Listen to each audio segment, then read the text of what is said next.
Welcome to the Inspired Living with Autoimmunity podcast, the podcast for high achievers who want to stay sharp, focused, and full of energy despite their diagnosis. With your host, National Board Certified Functional Medicine Health Coach, Julie Michelson, where Julie helps you take your power back from autoimmunity. And now here's your host, Julie Michelson.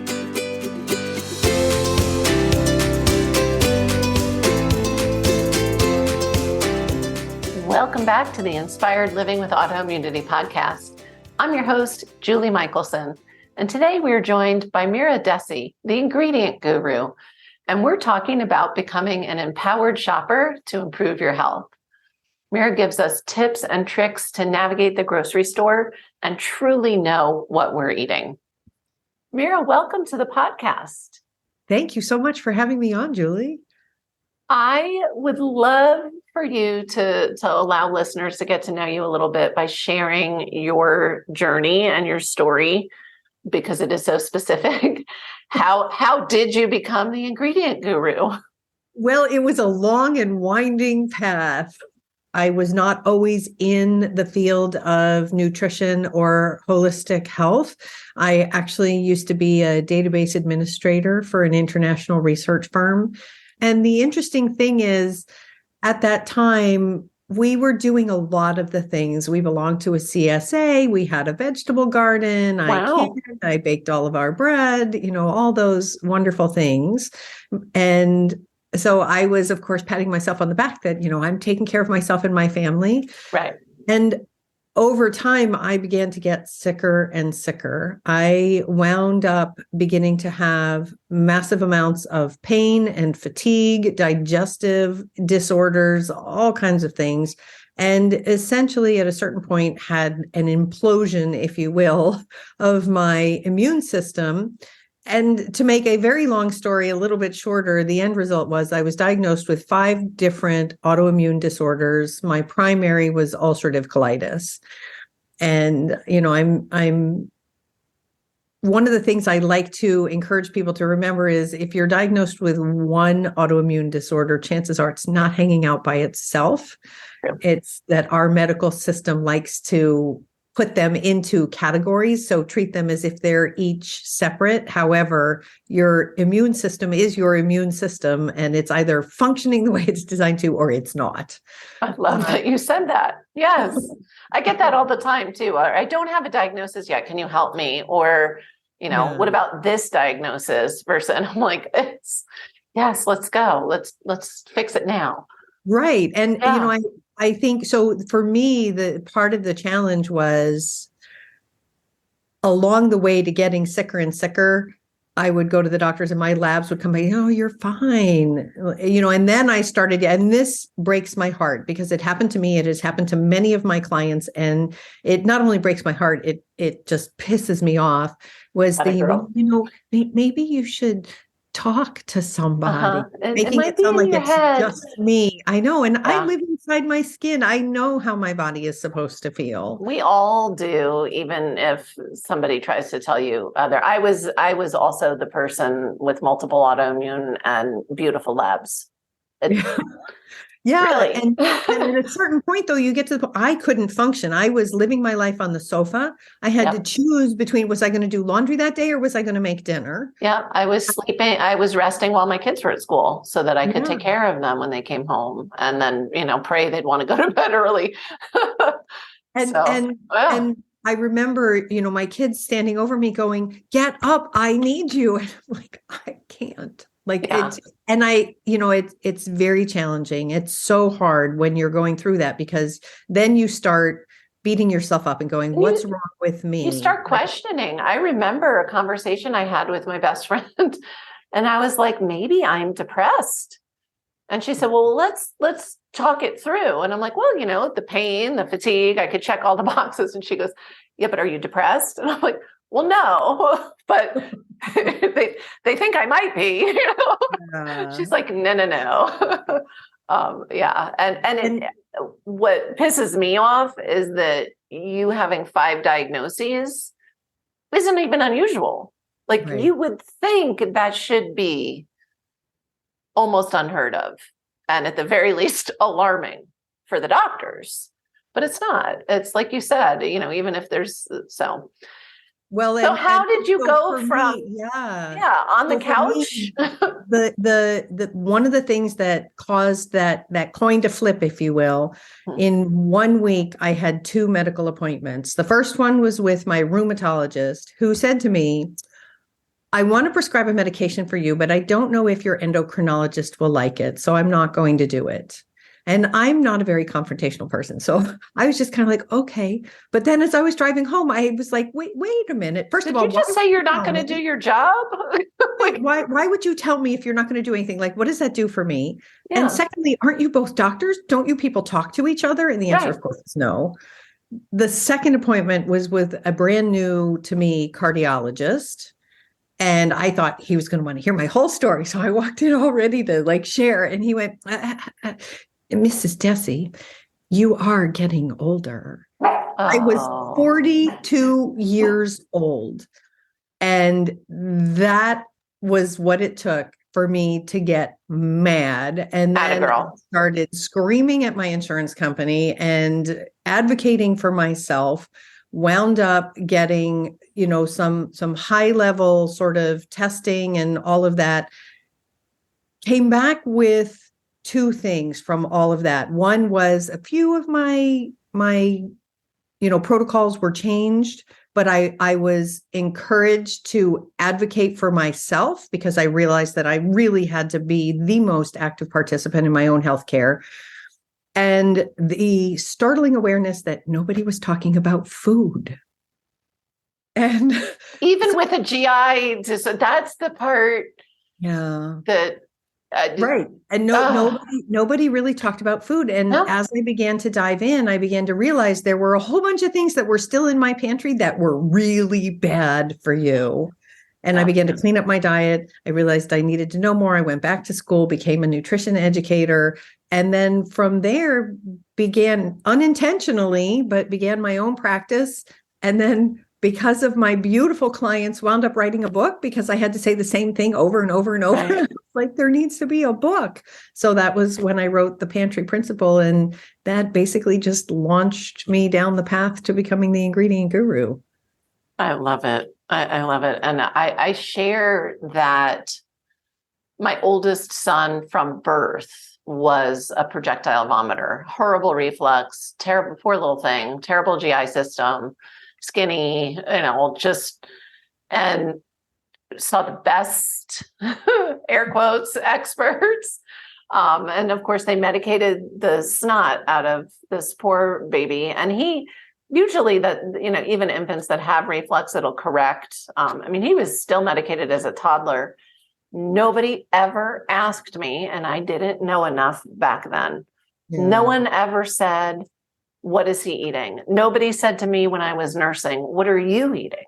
Right. Nobody ever said it. Turns out, hindsight's 2020. He has celiac. Oh. And it took 12 years to finally figure out, maybe what you're eating. And part of the challenge is even if you know that tiny bit to go to your doctor and say, hey, I think I may have some food sensitivities. I think there's an issue with this or whatever. They go, nah, Yeah, that's not enough to. Right. And so it really becomes. And I'm not bashing doctor. I live with one. Me either. To be fair.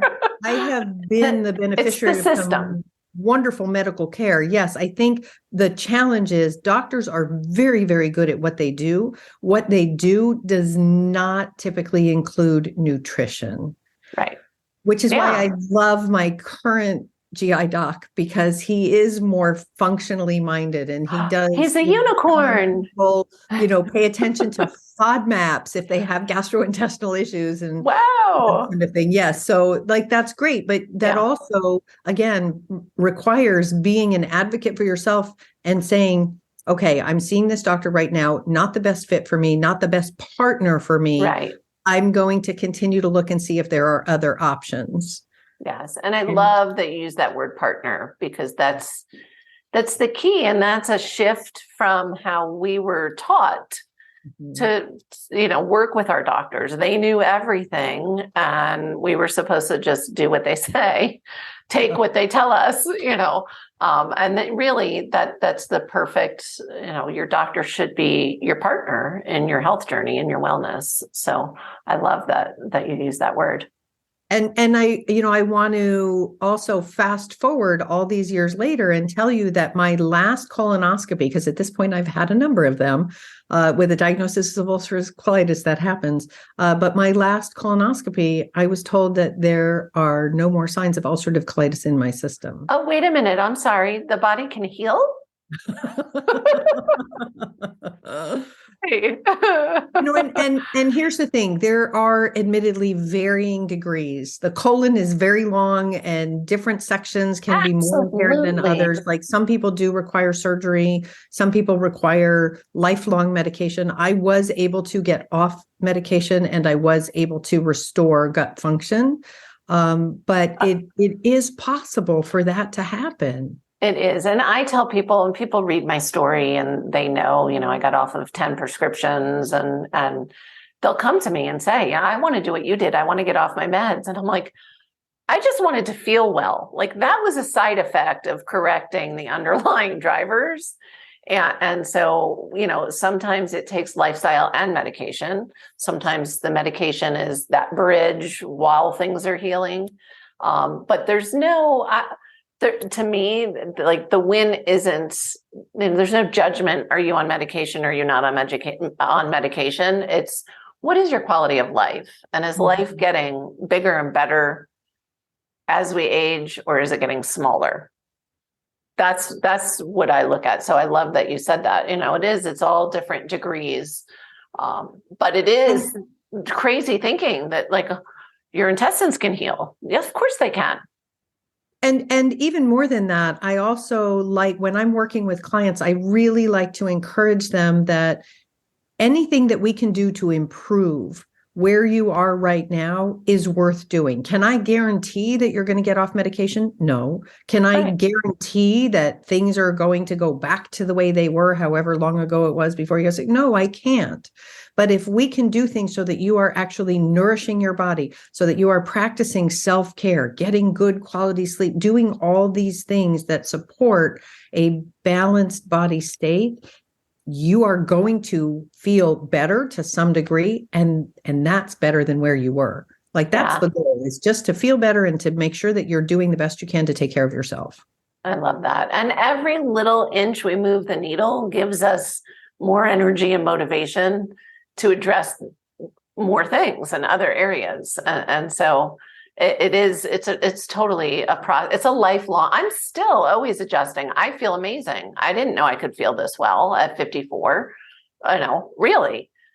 But I'm also still always looking for the, like, what else can I do? And we're never done, in the sense that if I go back to living how I was living before, I will go back to being as sick as I was. I mean, I have to protect all those things you were talking about, not just what I eat, but how is my sleep? And, am I moving the right way? Am I managing my stress? And there's no one, stress isn't static. Right. And so I may have a great stress management routine, and then I may need to up level sometimes. Or also human, not perfect. Maybe it's slipping and I'm not paying attention. Just time to adjust. And that's exactly what I was going to say too, because we are human and we are in situations sometimes where challenges come up. And again, being your own advocate is one of the biggest things you can do in the beginning of a journey where you are changing your food, changing your holistic health patterns, really paying attention to all of that we've operated on by autopilot for so long. Typically, you are going to run into either a provider, a friend, a neighbor, or a family member who's going to go, you're so hard to feed. Like, really, do you have to do all this? Yeah. Or is it really a little bit is not going to kill you? Right. And so what happens is you start getting into this, I feel guilty because I'm forcing other people to accommodate me, and then learning ways to meet your own needs without having to overwhelm other people. And I love that, in the beginning, I will admit that my family was kind of like, but we like Captain Crunch and other things. But you had to let it get soggy first, or it would scratch up the roof of your mouth. I joke with people, like, I was not born a health coach. I ate, all the things I find disgusting now, I thought were delicious back then. I couldn't even imagine. But learning how to make those changes and then learning how to advocate for yourself, and also learning where you need to flex. So recently, for example, I was at a birthday party with a family member, and it was a big celebration, lots of family around.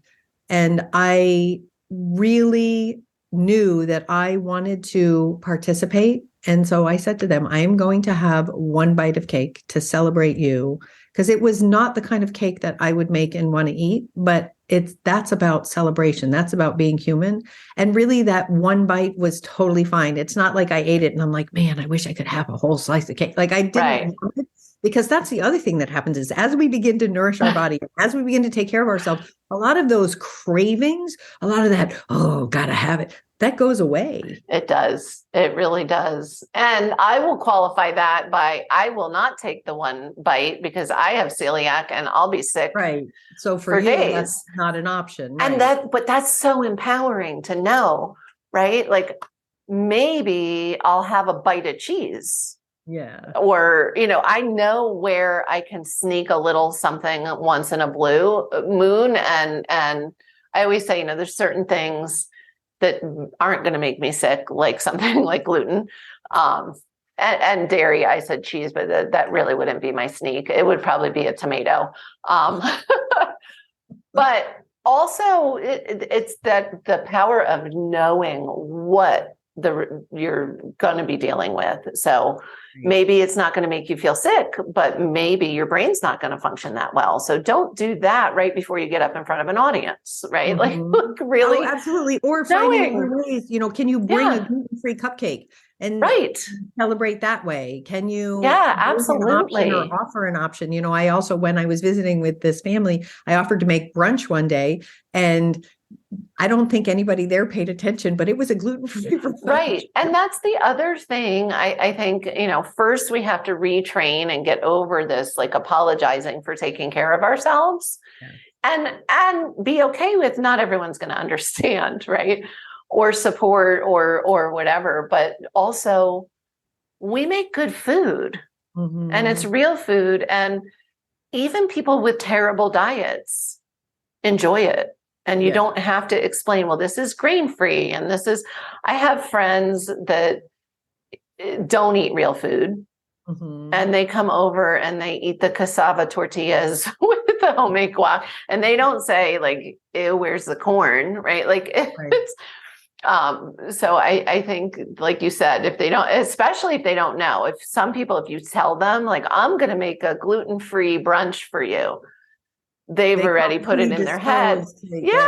They're just thinking, oh, that's going to be gross. And I love also that when we make good, delicious food and we simply serve it without having to apologize, without having to explain, but we can all enjoy it together. Nobody questions it. They just want to sit down and enjoy a meal with you. Right. And it's the connection. It's not really the food. Yes, we have memories tied to foods. And I joke, I've yet to have a client that, a salad is what gives her that gooey feeling about her mom. It's never a salad. But it will maybe our kids or their kids. Well, and I think the other thing too is, like you said, for you with celiac disease, that's a huge issue. For me, I just know there's all the ingredients, all the challenging non-food things that they do to food. I'm very sensitive to that. People like me, I consider us the canaries in the coal mine of food, Let's talk about the non-food ingredients, because, we're chatting because we're talking about real food and we know what we're talking about. And you can pick on gluten, you can pick on dairy or sugar, or any of it, but really, let's talk about, from the perspective of the ingredient guru, what what is real food? Like when I say, oh, we're talking about real food, not, what are those things? Share with us? Sure. Well, and just to back up and finish what I was going to say, though, is that I know that I cannot add those other things back in, because if I do, it is a slow decline back to living my life on the sofa. Yes. And I refuse to go back there. Right. So, and you don't have to. I don't have to. And so I define real food as either unprocessed or low processed with no non-nutritive added ingredients. Awesome. So, for example, I'm pretty sure everybody listening knows that things like artificial colors, artificial sweeteners, and artificial flavors are not real food. It kind of says so in the name.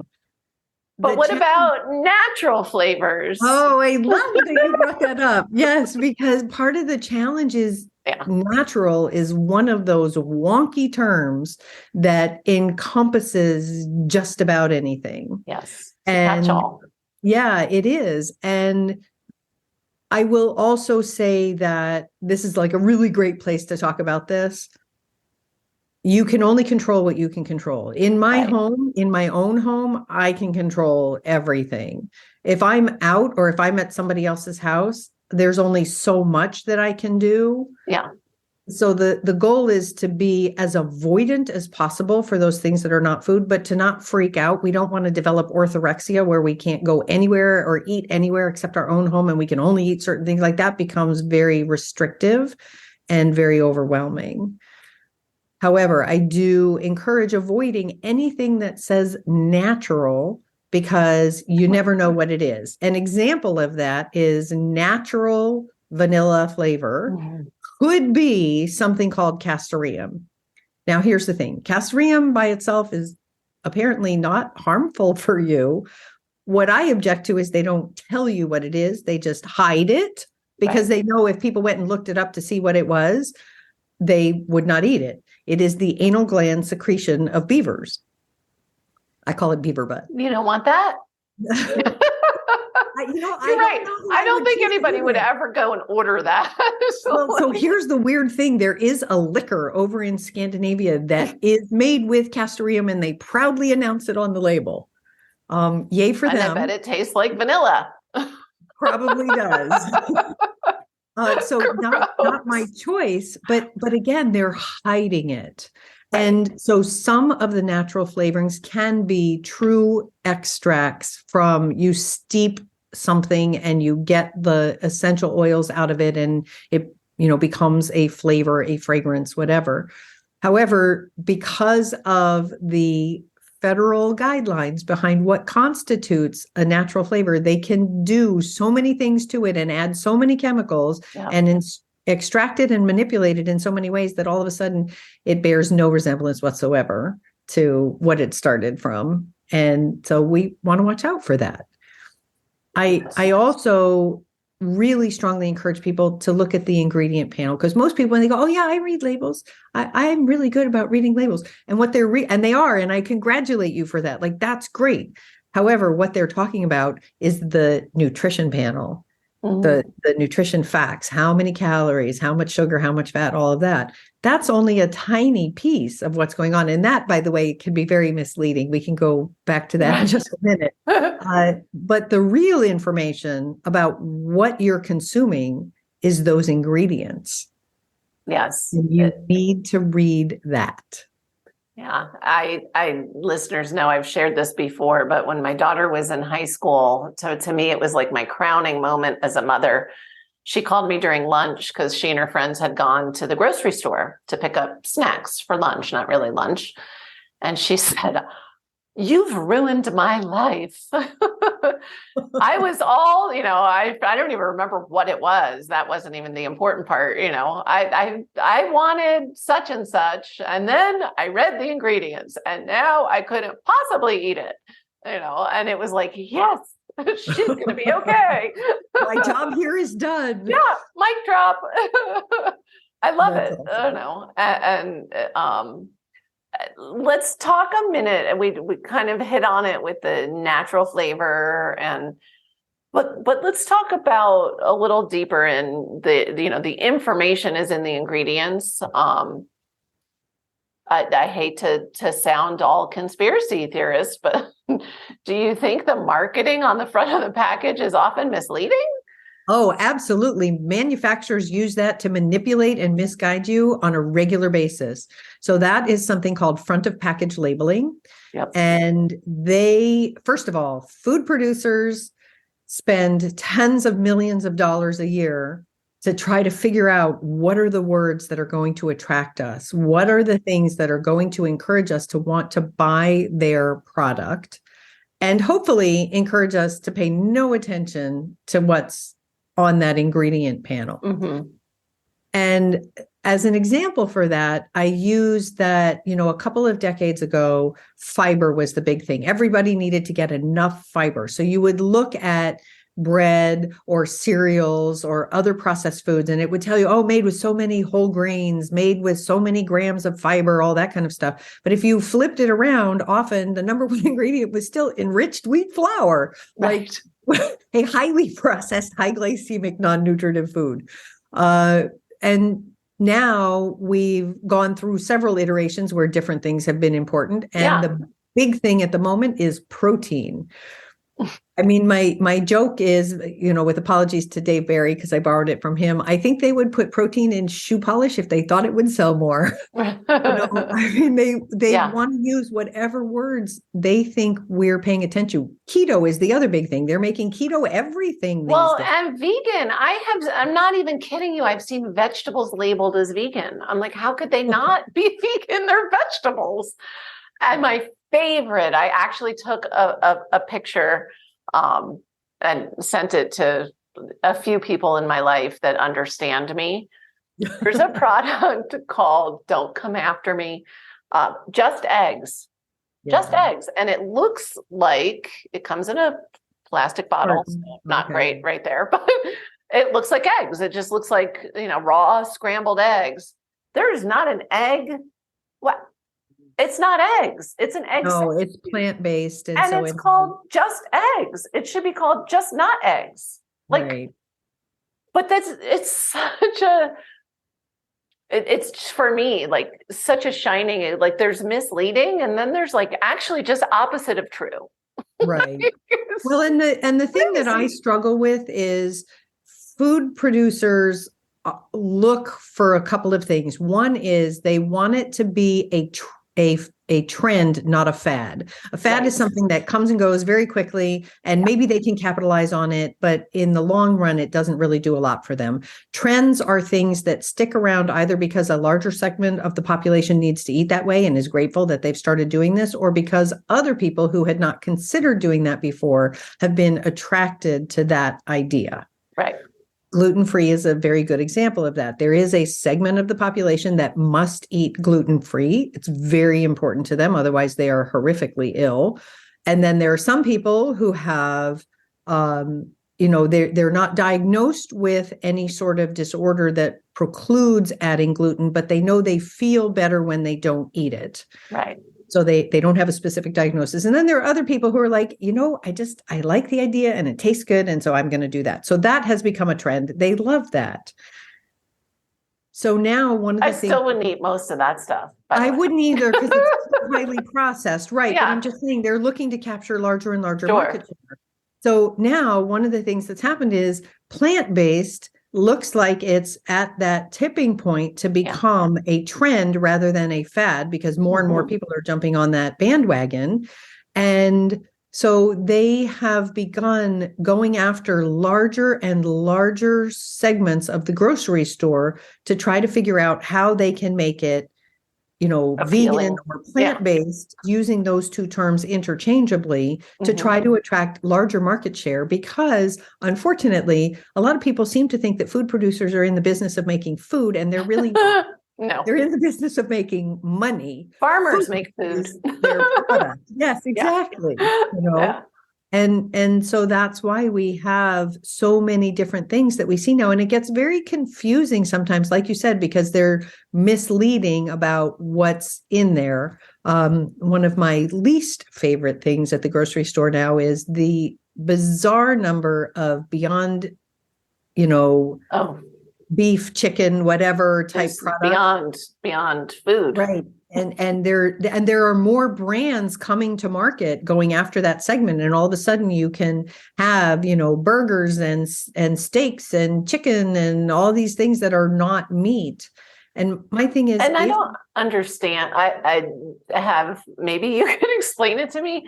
And I don't judge what anybody chooses to eat or not eat. That's not true. Not anybody. If you're eating real food and you're making choices for whatever reason, great. The part I don't understand is if you don't want to eat meat, why do you want a burger? Like I don't get that part. And I think the reason food producers are trying to tap into that is because they're hoping to attract enough meat eaters. Yeah. Right. There are enough omnivores to go, hey, sure, you can be omni all you want, but sometimes maybe you want a little break. Come over and have our product. Right. And they're marketing it as healthier, and it is not. Which it's not. No, totally not. Yeah. And so again, it's about market share. It's about what they're doing. One of the latest products that I just did a mini rant about on my YouTube channel was a breakfast cereal that is supposed to help you sleep better. What?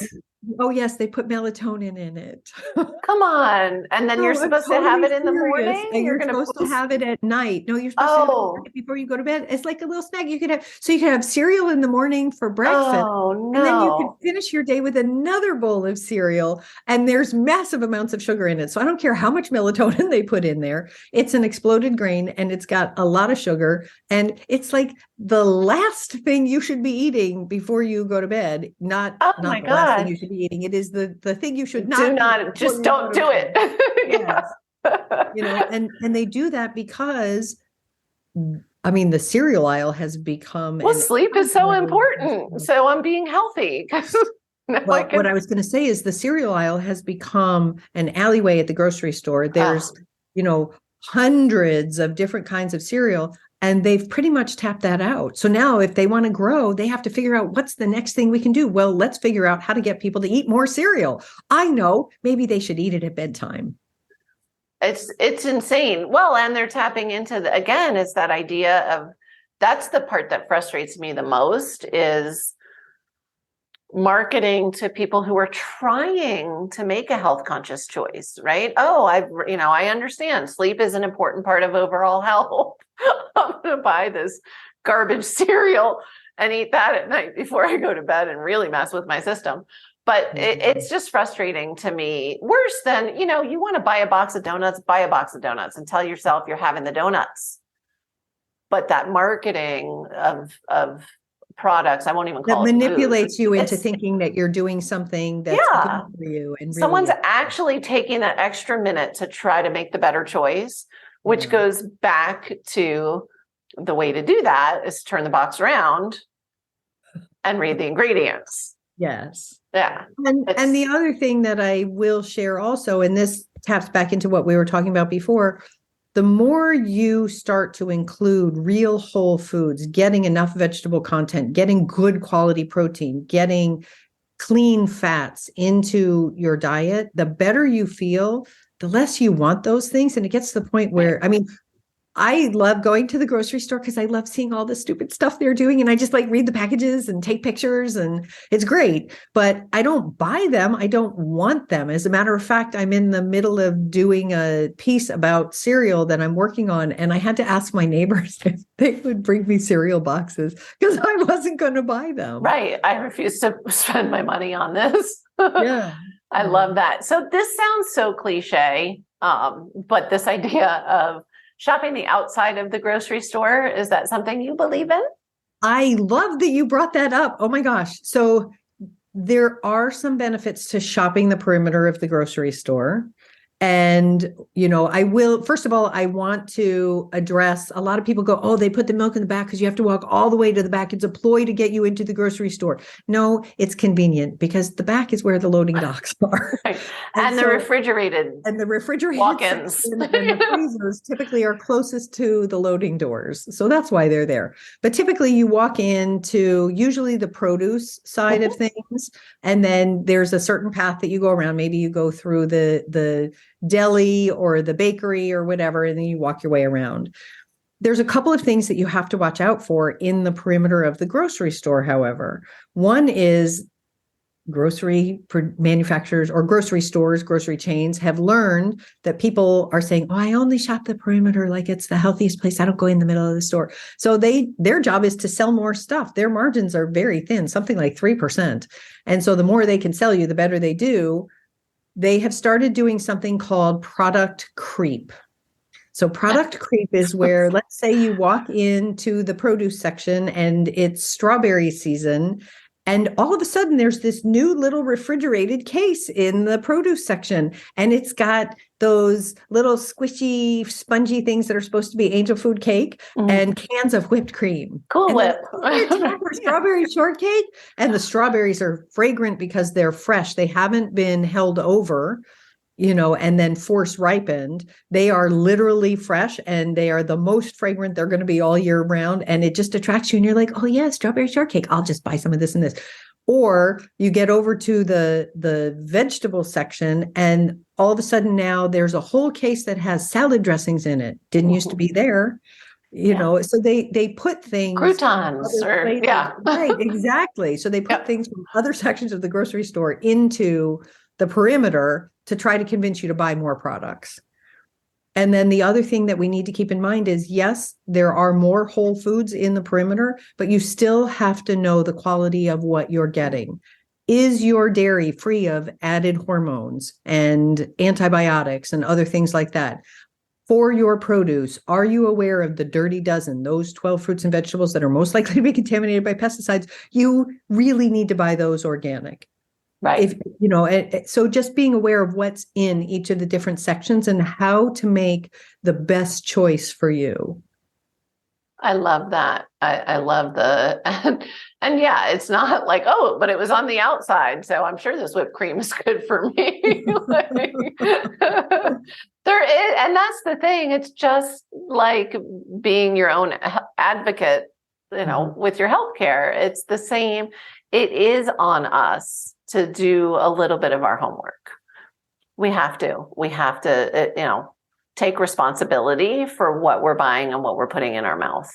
And I would also encourage anybody who's listening to this, please don't feel that you have to throw out everything that's in your pantry, go to the grocery store, spend 7 hours there, carefully micromanage your grocery shop, and then come home, because that's exhausting. And I don't know anybody who could stick to that. The goal is pick one thing that's important to you. So if your family consumes a lot of dairy products, then look at how do we make the healthiest dairy choices that we can. If your family is going away from all of the bready, carby, starchy things, finding those better options for you, learning about the dirty dozen, pick one thing and master that before you go on to another section of the grocery store. Because if you try to do it all at once, it's not sustainable. But if you make those baby steps, every single thing that you do, eventually down the road, when you look back, becomes a lot of things. I love that. Yeah. And I like that advice of, there's so many things that you've said that mirror the way I live and work with my clients around toxins. Same thing, right? To me, no, we can't avoid toxins. We can't live in a bubble. And if we did, what would it be made out of? But I want my home to be my haven. That is where I am as close to perfect as you can be, because this is where I spend all my time. And then I have that resilience to take the hits in the outside world, right? Mm-hmm. And you're saying that it's the same thing with, and so I'm always looking for bang for the buck. Like I love when people are looking at cleaning products, I love starting with detergent because it touches everything. You're sleeping on your sheets, you're wearing your clothes, you're drying off, it's drying off with a towel. Yeah. And that's essentially, it's that same idea. And I wouldn't say throw out everything in your home and go spend, $2,000 with on all clean stuff. No, it's a process. Mm-hmm. And like you said, every step really does have more and more lasting impact. And so I love that that's your same approach with the food. Like at home, you're really careful. Let's not make yourself crazy, right, somewhere else. And if we try to, change it all up at once, we're going to do it for like a week and we're going to hate life and we're never going to do it again. And you have to do what works for you, because what works for one person isn't necessarily the answer for someone else. And that's, I think, part of where people get so overwhelmed, because there's so much that you can address, and trying to figure out where to start, what's the best thing for you. Yeah. And that's where you really, again, you step into that self-advocacy role where you really step up and you think, what do I need? How do I take care of myself? And then from there, it's kind of like, the other analogy that I like for this, when you travel on the airplane, everybody's heard this talk a million times. Nobody listens anymore, but put your own mask on first and then somebody else's. Well, it's the same thing when it comes to health and well-being and how you nourish your family. Take care of yourself first, get yourself strong, and then from there, be able to make decisions that then can support those you love. Well, and and I know, because we lived it, that when you don't, you can't take care of everybody else anyway. So you become a better mother, wife, partner, friend, daughter, whatever. Fill in the blank when you take care of yourself first. And you're teaching your children by example to do the same. Mm-hmm. Absolutely. Right? Which is amazing. We joke because my oldest, who has celiac, and when he was sick, he did outgrow his GI symptoms, probably at around age 4. And so then it really didn't seem like celiac at all. But he, right before middle school, toward the end of elementary school, started being homesick a lot. And again, no GI symptoms. What did I do? I did what my mother did. I gave him saltines. I gave him, it's like the running joke in our head, you fed me holy bread. You were trying to kill me. And I'm like, no, I did what. And so we're changing the cycle when you start bringing in the real food and teaching kids to read labels, and it just becomes they're not having to relearn everything decades later. Exactly. Yeah.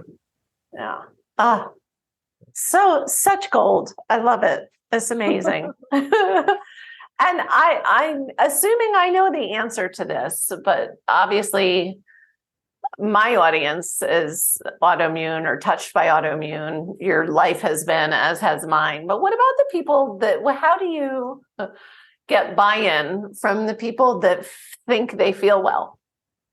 I love that you asked that, because that is, so my area of focus is gut health and chemical cleanup.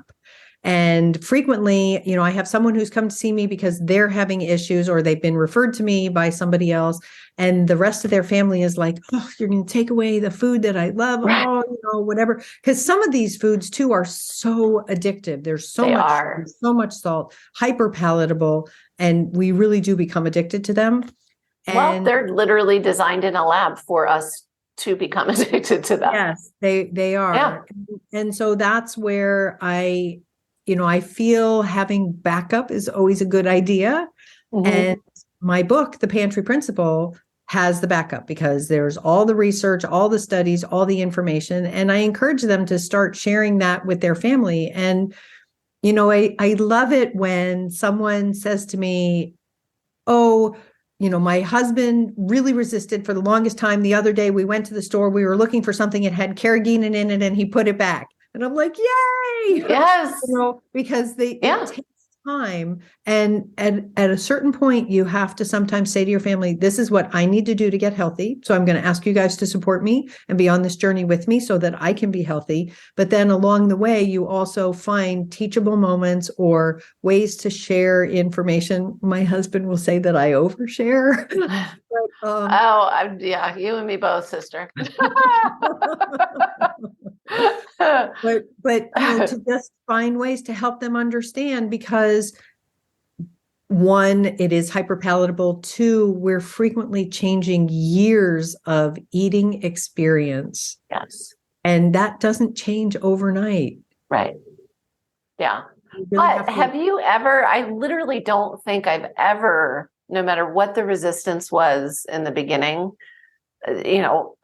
partners, family, spouses, everybody does end up really becoming very fond of real food. Yes. Like you said, it's a process and it takes time, but I've never had anybody I've never had somebody have a holdout in their family. Yeah. It really does eventually trickle down, at least within the household. Right. Within the household. Yeah. Yes. And there may be extended family members who will accommodate you when you're around, kind of thing. Right. And go back to what they're doing when you're not around. And that's fine. That's their choice. Right. But at the very top of that chain is this is what I need to do. I mean, I have sometimes, if I'm going to be someplace for an extended period of time, I have offered to go grocery shopping for them so that I can choose the things that I want. Right. But it's really just about doing the best you can. And like you said, in your home environment, making that what serves you best. I love that. And where you need to. I told you before we hit record, I'm in about an hour leaving for the airport, and I'll be with family for the weekend. And I'm bringing food. Mm-hmm. I'm bringing food in my suitcase. Not just in my carry-on, but because then they don't have to worry about it. And I can say, and then there's no poor me, I can't eat no, I have my clean protein in my bag. I have the things that I know will keep me feeling well and healthy. And so, that's not everybody needs to go to that length. Mm-hmm. I'm going to, come back home and get right back to work. And I want to feel well. That's my priority. And then I'm not going to shame anybody. People always think I'm judging. You must get this too. I'm judging what they're eating. No, I'm not. I don't care. I got to a point where, I would sometimes go out with friends and we'd be at a restaurant and everybody would just sort of be looking like, and what are you guys waiting for? They're like, we want to see what you're going to order. I'm like, please order what you want. And finally got to a point where I was like, you know what? Unless you're paying me, I don't really care what you're eating. Right. And even if you are paying me, there is no judgment because you're learning how to eat differently. Yeah. Like, please don't choose based on what I do. Because the other thing is what I do may not be a good fit for you. What if you're sensitive to nightshades and I happen to love them and I'm ordering an eggplant caponata? Like, sorry. Right. Yeah. No, it's so true. So I'm so glad I'm not alone. We overshare and we don't care what you're doing unless you want help. That's different. Right. It's very different. And the other thing is those people who do choose to work with practitioners like us, you're here because unfortunately the rest of the medical system has underserved you. Right. You're here because you want to make a change. You just need a guide. You need someone to support you while you do this to help you learn how to navigate this often confusing and overwhelming. Yeah. And to keep you from trying to do all of it at once. Right. We're just talking about, because it's not going to work. Right. I find sometimes I'm like, wow, the basis of my job is like reeling people in, educate and then reel them in and let's slow this path down a little bit. Right. So, and even more than that is also remembering, getting people to remember to congratulate themselves for what they've accomplished. Because Yes. I find also often, you get to a certain point with a client, they're like, oh, I can't believe this is taking so long. It's like, wait, let's stop. Let's review. Where have Yes. we come from? Like, what have we done? Look at all these things Yes. that you accomplished and look at how much better you are feeling now Yeah. because of that. And they, all of a sudden, their eyes kind of brighten up a little bit and they smile, and because we're so forward focused in our culture. Oh, it's like once we've accomplished something that's been there, done that, what's eye next? on the target, and it's a long road, and it's a lot of little wins and milestones along the way. Yes, we have to remember to look back and see where we've been. Love that. That is the other really big part of our job. So you've already given us so many things people can just, take and run with, but that's just the way I designed the podcast. I always put my guest on the spot at the end and ask for that one step listeners can take today. So it could be something you already gave us, or it could be something totally out of left field. I really feel the one best thing that you can do is make a habit of reading the label of anything you put in your pantry. So when you buy it, look at that label. Even if you're not ready to make changes based on what is going into the pantry right now, to get into the habit of reading that label so that as you learn more, you can begin to spot things and go, oh, wait, that has polysorbate 80 in it. I really don't want to eat that anymore. Or, oh, this has monosodium glutamate, or a form of it, and I don't want to eat that anymore. But if you get in the habit of reading the label, then that makes it that much easier to make those changes once you're ready to make that shift. I love that. And it's the essential first step. It's, because you're not going to know until you start reading the labels. Yeah. But I love that you highlighted, you're not saying, don't bring any of these things into your house. Just start to learn, create that habit of reading the labels, the ingredients. The ingredient panel. Yes. I love it. Thank you. Thank you so much. You and I could talk for hours and hours and hours. Absolutely. This is great. Best practices. But I love it because, much like probably your husband would agree, not everybody wants to hear the same person share and share and share and share. And so I just love that you gave us so many tips and tricks today, and really just incredible advice for not trying to go overboard and sabotaging ourselves. Yeah. Thank you. Mira, thank you so much for joining us. Oh, before we go, I almost ran myself. For those that listen on the go, we're going to have links and things, but where's the best place to find you if they're not going to pull up show notes? Sure. So the best place to find me is theingredientguru.com. And, that Easy. has my blog, links to social. I mean, I am Perfect. on Instagram and YouTube and all of that as The Ingredient Guru. But if you start with the website, you'll pretty much get to everything else. I love that. That's keep it simple, keep it easy. Thank you again for joining us today. Thank you so much for having me on. It was super fun to talk with you. My pleasure. For everyone listening, remember you can get those show notes and transcripts by visiting inspiredliving.show. I hope you enjoyed this episode as much as I did. I'll see you next week. Thank you for listening to Julie Michelson's Inspired Living with Autoimmunity. Did you enjoy this episode? Please like, share, and subscribe wherever you listen to podcasts. If you'd like to get a transcript of this and every other episode, just head on over to inspiredliving.show or click on the link in this episode's description. There, you can also find everything we discussed in this episode, including links and information about our guest. You can even send in your questions to be answered by Julie in a future episode. That's inspiredliving.show. Until next time, this is Julie Michelson's Inspired Living with Autoimmunity podcast, helping you take your power back.